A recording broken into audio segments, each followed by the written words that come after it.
Hello there, Nicolas here. Today I'm going to talk to you about something new, something coming from Laowa, the Chinese lens manufacturer that always brings new things to the market, special things, outstanding things, different things, bizarre looking lenses. Something new coming from them in a moment.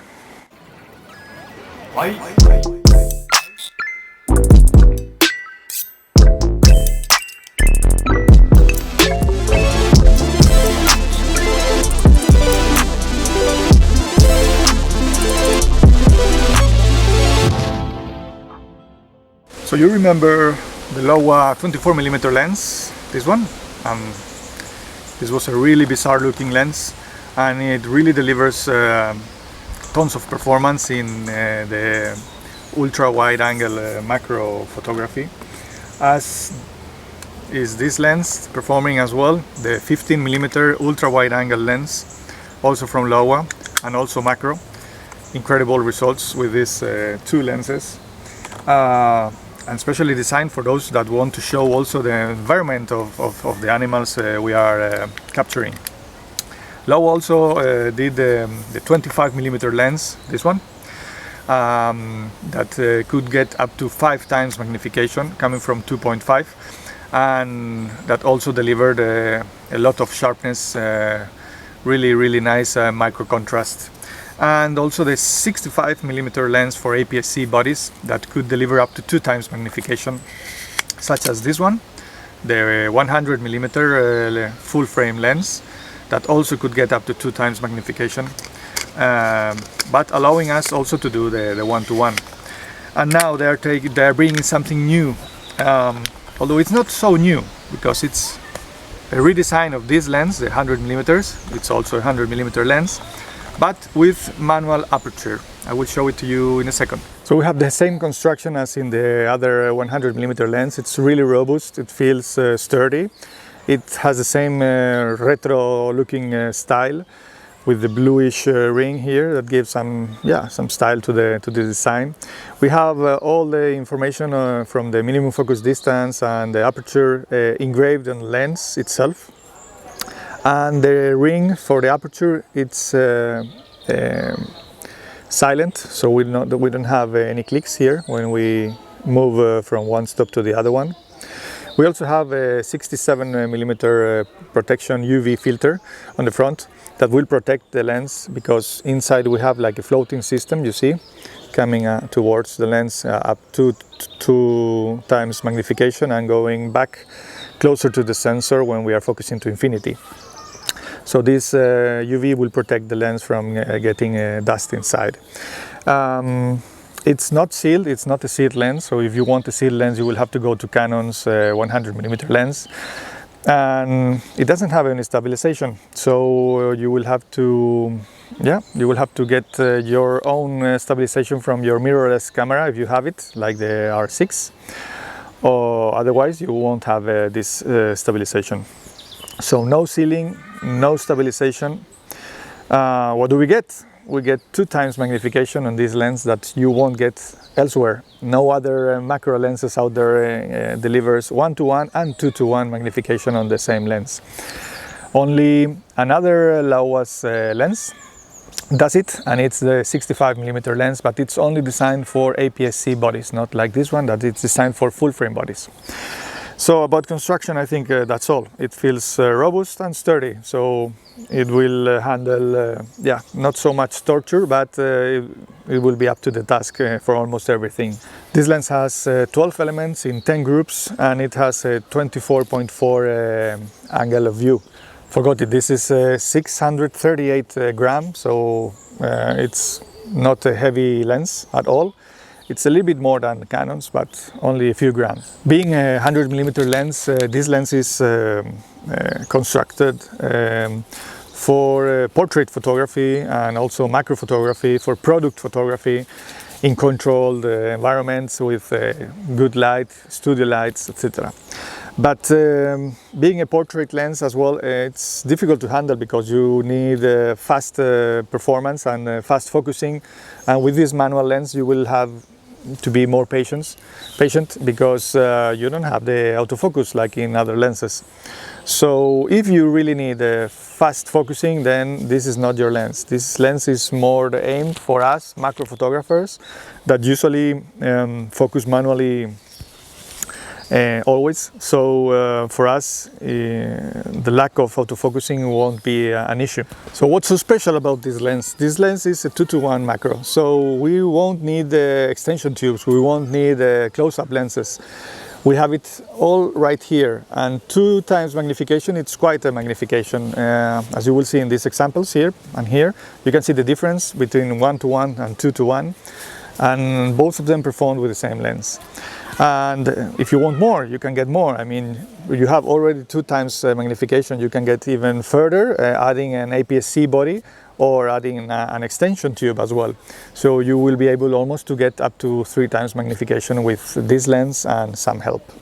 The image quality of this lens is incredible. It really delivers. I have been using it for a few weeks now, and I can say it's even better than my own Laowa 100mm, the one without aperture, because of the number of blades. We have 13 here instead of 9 in my EF mount lens, and you really feel the difference when you, especially when you're shooting wide open and you want like a bokeh.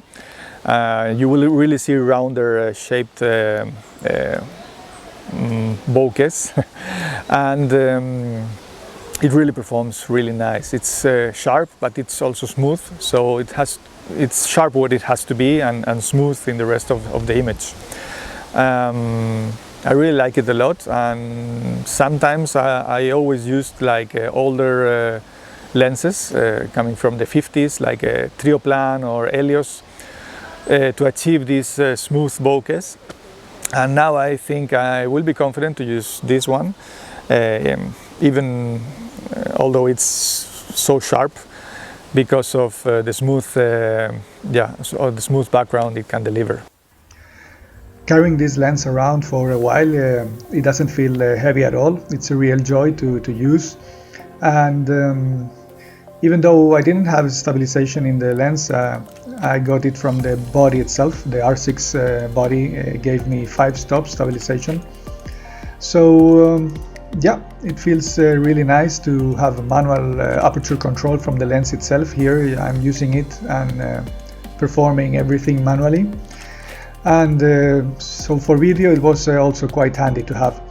Here I'm using the lens at 2 times, and as you can see, I was struggling to get the eyes in focus of this small CKD.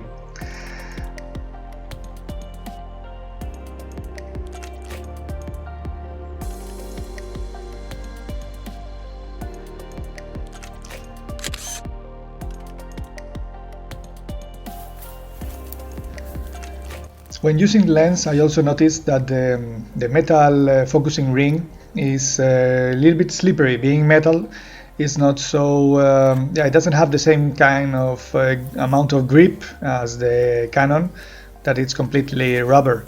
But that wasn't an issue for me. And also for the future, I think this lens being completely metal will last longer. Here you can see that if the background is at a good distance, you will have really soft backgrounds. Before you take the decision of buying this lens, a few things into consideration you have to keep in mind. This is a 100mm lens, so this is the perfect focal range to my liking for macro. And you won't have something like that or similar to that around with 2 times magnification. The only thing you could get is this. This is the 65mm Canon MP65. That can get you from 1:1 even to 5 magnifications. I am in love with this lens. I take it everywhere I go. But it's not for everyone. It's not an easy lens. It's, when you get to 2.5 or 3 magnifications already, it's not an easy to operate lens, and you will get tons of light also to get into the scene with sharp pictures. So as I told you, this is a quite unique lens, the 100mm, and I really think you should buy it if you are new into macro and want maybe to explore further, up to 2 times magnification. There are two main differences between this lens, the 100mm with auto aperture and the manual one I showed you before. With this auto aperture you have 9 blades instead of 13 with the other one, so as I told you I think before, the backgrounds will get smoother with the manual aperture lens, and the bokeh will get also rounder. There is a physical difference apart from the aperture ring also. In the auto aperture one you have here the red dot inside the lens. With the manual aperture one you have it outside, like here. So when you're going to align it to mount it on the camera, it's going to be easier with the manual lens instead. Both are manual, but with the manual aperture lens instead of this one.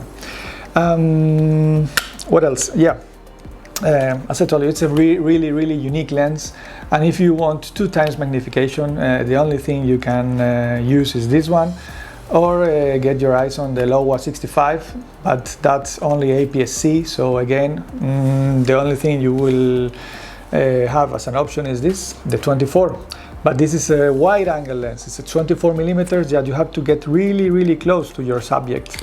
It's not as this one, the 100mm, that with 24.7 centimeters minimum focus distance, you won't scare the bugs away. So really easy focal range.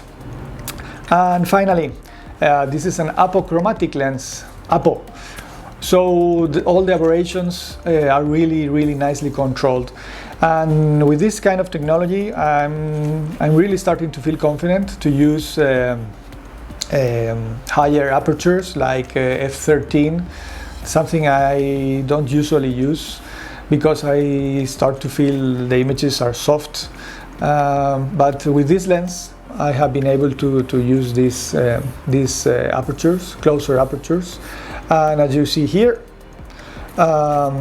it's really good lens to use with high-speed photography. And as you know, I'm a high-speed photography freak, and I always use manual focusing lenses for this kind of technique, because I don't really need the autofocusing speed. Everything is already focused, pre-focused, and I work only with infrared sensors that operate the camera when something pass through them. So yeah, hope you liked the video. If you liked it, push the like button, subscribe, and see you soon.